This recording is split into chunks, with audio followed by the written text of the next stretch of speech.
There is a secret society that has been watching you, not casually, not accidentally, deliberately, specifically with intention. Watching you the way you watch someone when you already know the answer and you are just waiting for them to catch up. They've been watching you for longer than you realize. And here's what they just figured out that has them completely shaken to their core. Your soul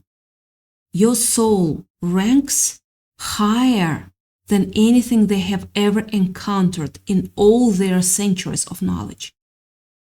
You're not just rare. You're not just special. You are the one they have spent generations looking for. And they know it now. And the wild part, they bow their knees before you. Let that sink in for a second. Because that is exactly what we're going to talk about right now. And I promise you, by the end of this, something in you is going to recognize itself. You woke up this morning the same way you've been waking up for years. Unremarkable, or at least that's how it feels from the inside. You made your coffee, or maybe you skipped it. You looked at your phone. You moved through your morning like 1,000 times, 1,000 mornings before it.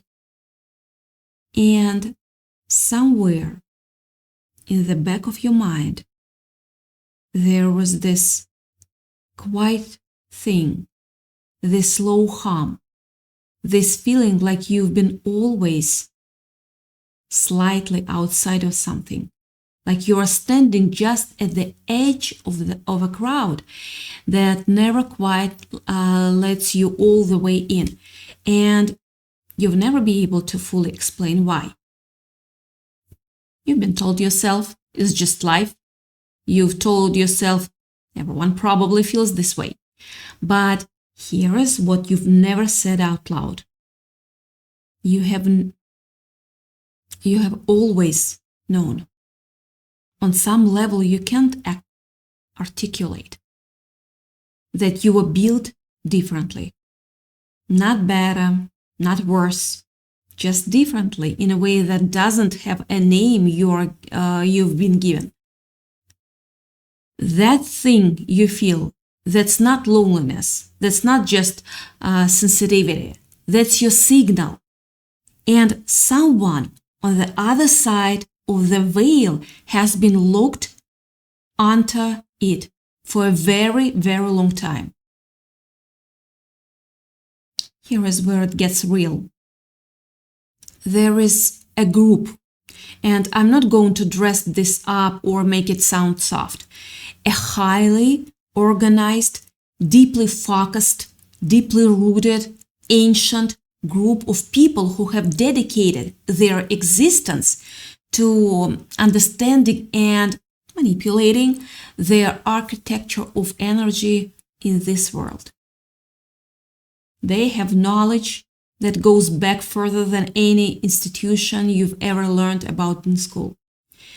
They know things about human consciousness, about lineage, about the way certain souls carry certain frequencies that would take your breath away, of course.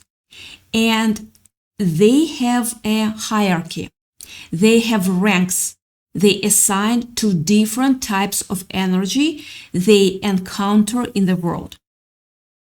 Most people in their framework fall into predictable categories: useful, manageable, influenceable. They are not cruel about it. It's just the system they operate in. They have been running this system for generations. They know how it works. They know how to identify, contain, redirect, and when necessary, neutralize the energies they come across that might disrupt their order. Think of it this way. Imagine the world as a massive gallery, floor after floor, wall after wall, filled with prints, reproductions, copies of copies of copies. Most of the people they have ever studied, ever cataloged, ever tried to manage, fit neatly into that gallery. Beautiful, maybe, interesting sometimes, but ultimately replaceable, ultimately familiar, ultimately something they have seen a version of before. Their entire operation is built around understanding prints, identifying either, controlling the market. They have gotten very, very good at it over centuries.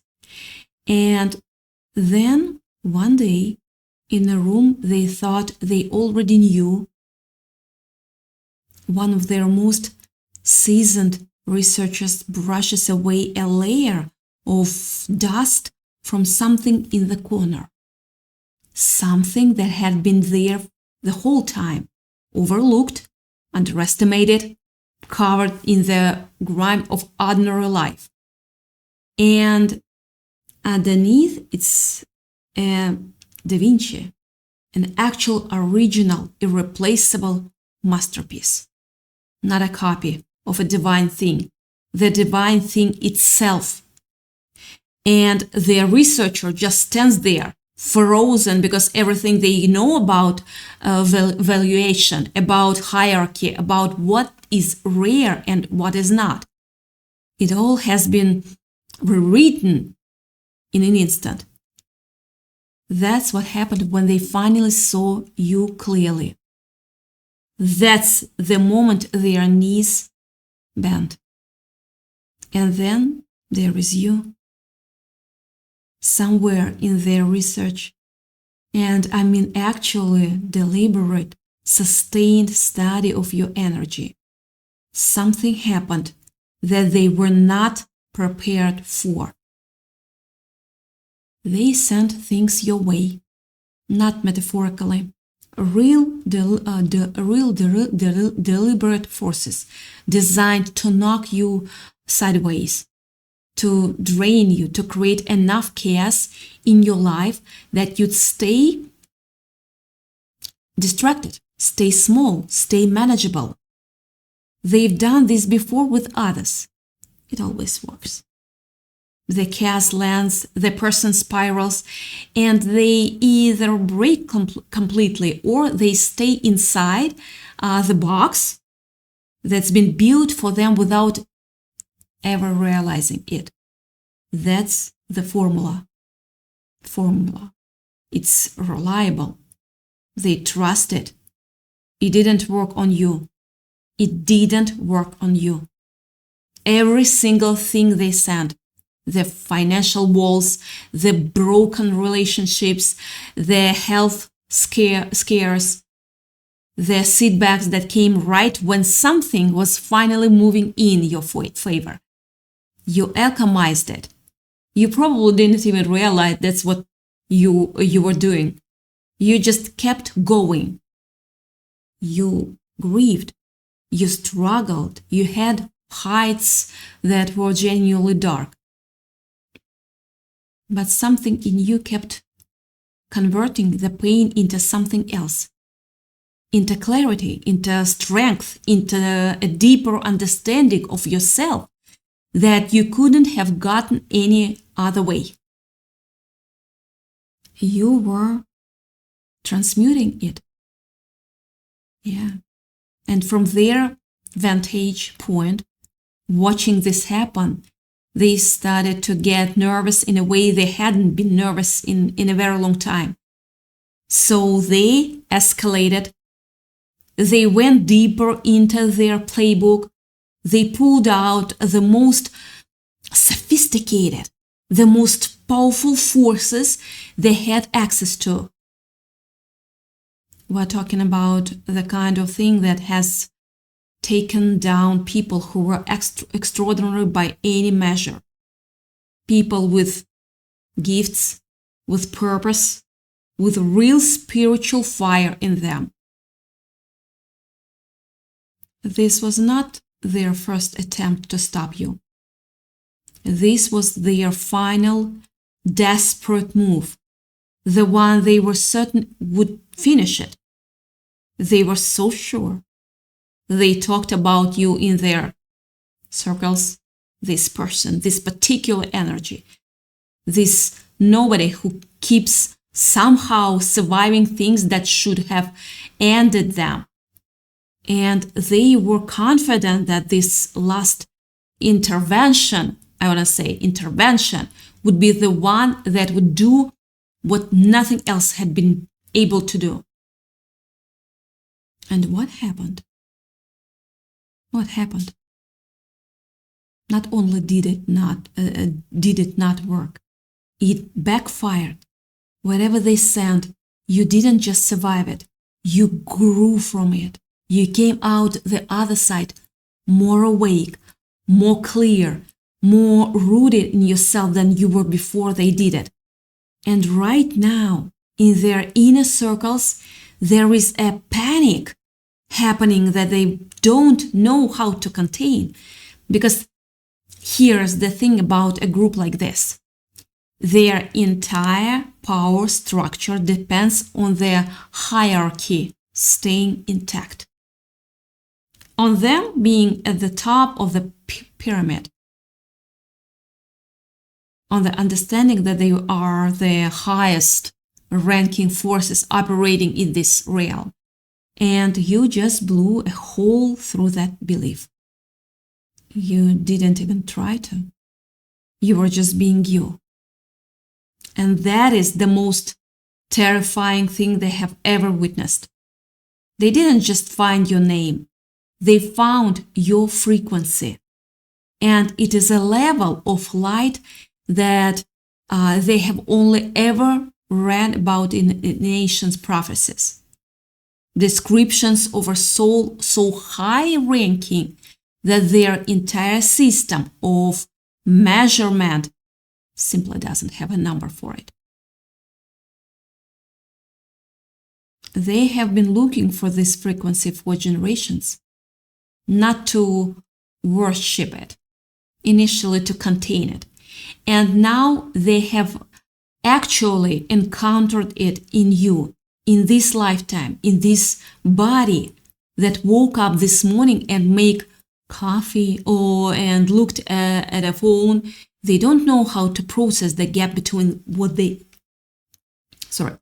expected and what you actually are. That gap is where their fear lives. And that fear is completely appropriate. Because what they discovered when they finally had to confront what you are is that your soul doesn't fit in their hierarchy at all. It doesn't fit because it's from somewhere above it. Your lineage, not the family you were born into necessarily, but your soul's lineage, where your conscious actually comes from, predates their system, predates their entire framework of understanding.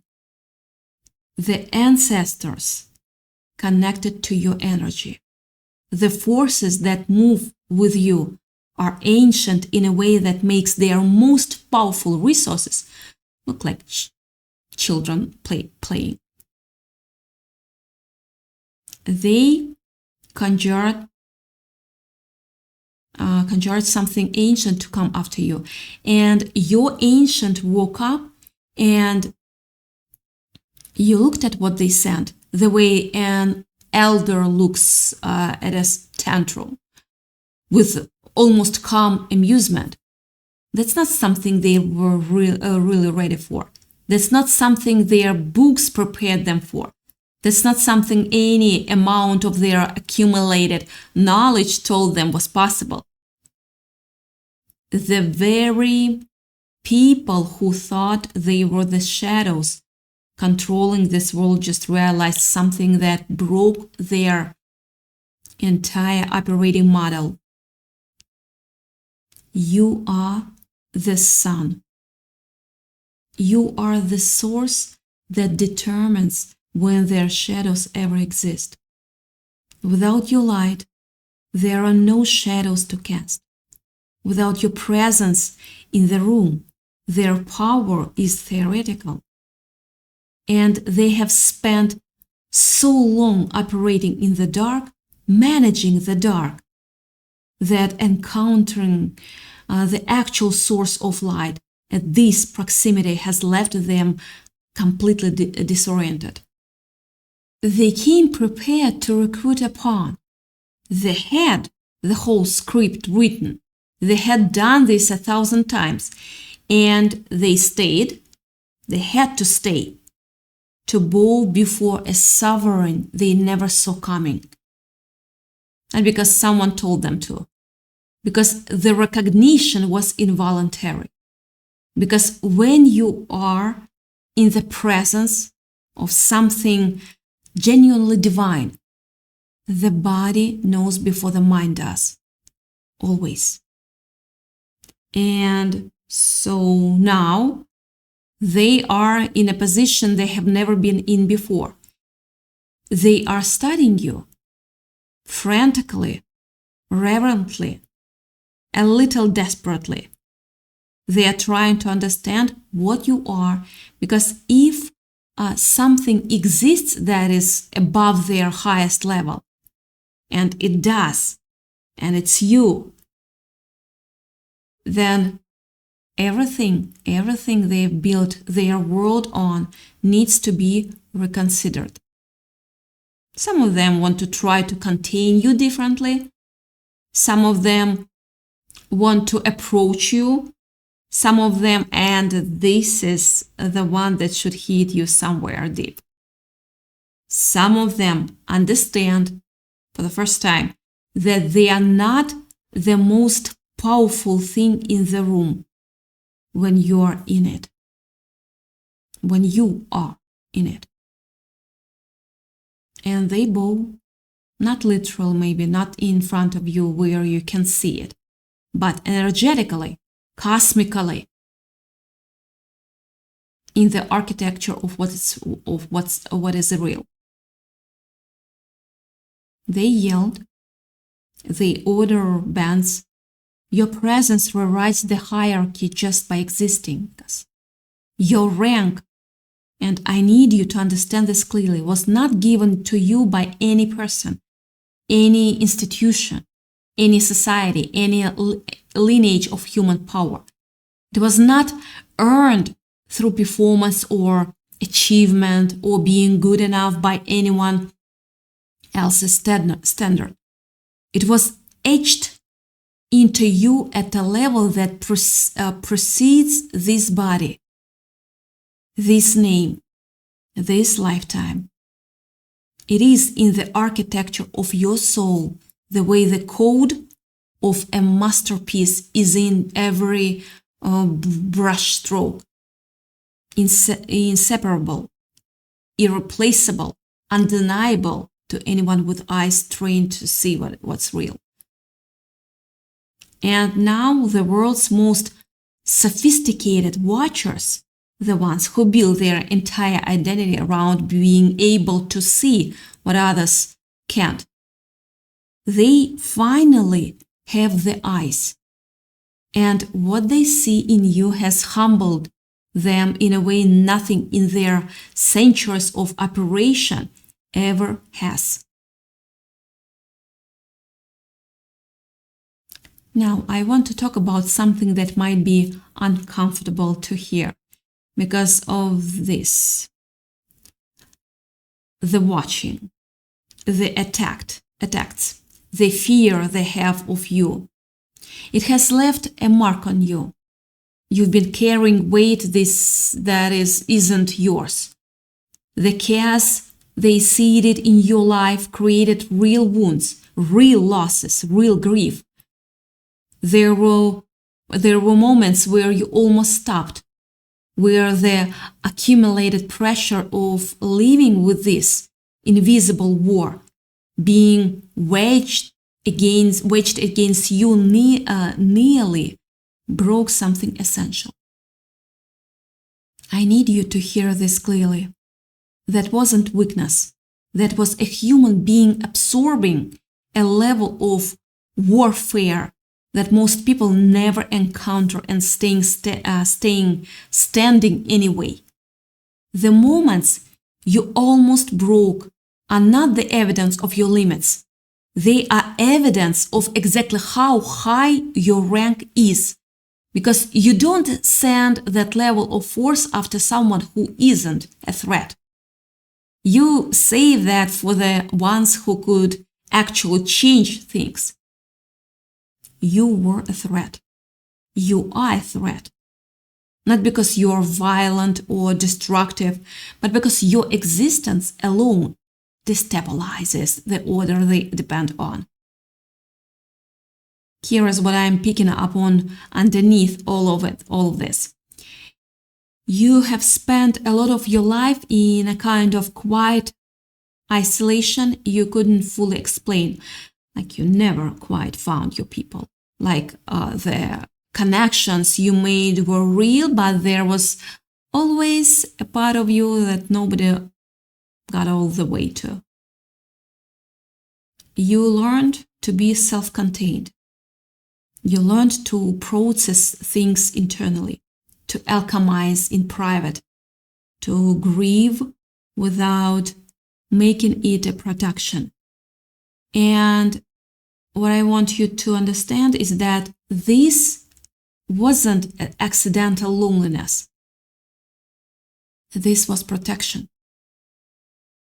Protection. Something at the deepest level of who you are kept you from being fully consumed by systems and consumed by systems and relationships that would have deluded you. You need to develop your strength in relative solitude, the way you fire something in a kill. The isolation was the heat that made you what you are. You've been playing a human game the whole time with a God soul. And the sacred watchers just witnessed the glitch. That moment when the costume slips and what's underneath, it's so far beyond what anyone in the room was prepared for, that the whole simulation stutters. You felt it too, probably. Those moments in your life that were too precise to be random, too perfectly timed to be coincidence, where something intervened on your behalf in a way you couldn't explain. That wasn't luck. That was your actual nature asserting itself through the noise. That was the Da Vinci showing through the dust. And the watchers saw it every single time, even when you didn't. And you've become something very specific. You've become someone that chaos cannot stick to. Not because you are disconnected from it. No. You feel everything. Maybe more than most people around you. But because you've developed this capacity to feel it fully and not be consumed by it, you've learned. You've learned through everything you've been through. Not from a book, not from a teacher, from actual lived experience in the fire. You have learned that what looks like destruction is often just transformation wearing its most frightening face. And that changes everything about how you move through the world. And it is precisely this quality that has those watching you unable to sleep at night. Because that quality cannot be taught in their system. It cannot be inherited through their lineage. It cannot be manufactured or replicated, of course, or acquired through the kind of knowledge they have accumulated. It's not a skill. It's a soul-level architecture that either exists or it doesn't. And in you, it exists in a form they have never documented before. That's why there is reverence in the room now, where there used to be strategy. There used to be their strategy. That's why the energy around you is shifting. You might already feel it. This sense that something is loosening that's been tied for a long time. Like the pressure that's been on you for years is starting to redistribute itself outward, back toward its source. You were never supposed to know any of this. You were supposed to stay distracted, stay worried about money, about relationships, about whether you were enough, about the 1,000 small fires that kept you looking down instead of up. That was the plan. And it almost worked. But here you are, receiving this at exactly the moment you were meant to receive it. Not before, not after, right now. Because you've reached a level of your own development where this information doesn't destabilize you. It lands. Of course, it lands something you already knew. Coming home to a knowing that's been waiting inside you, patient as stone. You're not waiting for permission anymore. You're not waiting to be recognized by anything outside of you. No, the recognition has already happened. The most ancient, the most powerful forces that move through this world has already looked at what you carry and yielded to it. The secret society watching you from the shadows isn't watching you as a target anymore. They are watching you the way you watch something you've never seen before and are unsure how to name. With awe, with a little bit of fear, and with a dawning, unavoidable realization that the hierarchy they built, everything on has a rank at the top they never anticipated. And it was always been you. Yeah, they came to the gallery thinking they knew every piece on the wall, and they found the Da Vinci in the corner. And now nothing in their world will ever be the same. That's what it means. Not that nothing ever touches you. Not that you don't hurt, don't struggle, don't have that days where you can barely find the floor. It means that you cannot be defeated. It means that every single thing designed to take you down has only ever made you more of what you are. It means your soul arrived here with a rank that no earthly system, no ancient order, no coordinated force has the authority to override. They've tried. They know that now. And something in you, that quiet thing, that low hum you've carried your whole life, that was always you knowing it too.